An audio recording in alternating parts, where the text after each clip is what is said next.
আগে তুমি কোদালটা থসে ভাবি রাখো।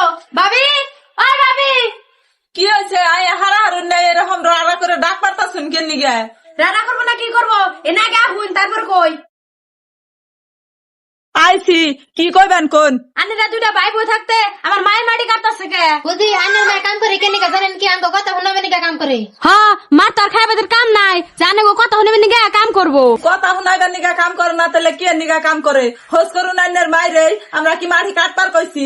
দেখাইবার নিগা মাটি কাটবো আর আন্নের রাইয়া বড় বড় কথা কইবেন হেন আমরা সই দিমু না।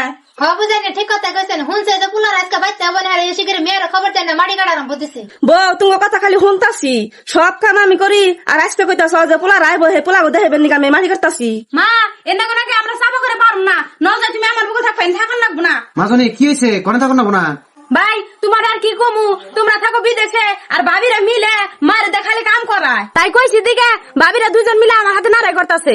তোরা কোনা আমি সব বুঝছি। দিলরা মাসে মাসে কে বাড়ায় মারে দেখাম করবেন গে? না, তোমার মাইরে দিয়া কাম করাইবেন নিগে কি আর টেহা পাঠাইবে? তাহলে কোন হিসাবে আমার মারিতে কাম করাস? আমার মারিতে যদি কাম করাস তাহলে কিন্তু তোকে খেতে দিবি না রে। আর বউ তোমারও কইতেছি 12 লিটারের বাচ্চা হই, তারপরে তোমার অজুবত নিয়ে দিব আমি। ও বউ, মারে দিয়া কাম করা নিয়াঙ্গ ভুল হয়ে গেছে গা। আজকের পরে কোনে মারে দিয়া আর কোনো কাম করাম না। হ্যাঁ বুঝেন, ঠিক কথা কইছেন। মা আন্নার আর মাটি কাটার না, দাদার আর বুঝেন না, ঘরে যায় না, আমরা দুজন মাটি কাটতেছি। হ্যাঁ না, ঘর নাও।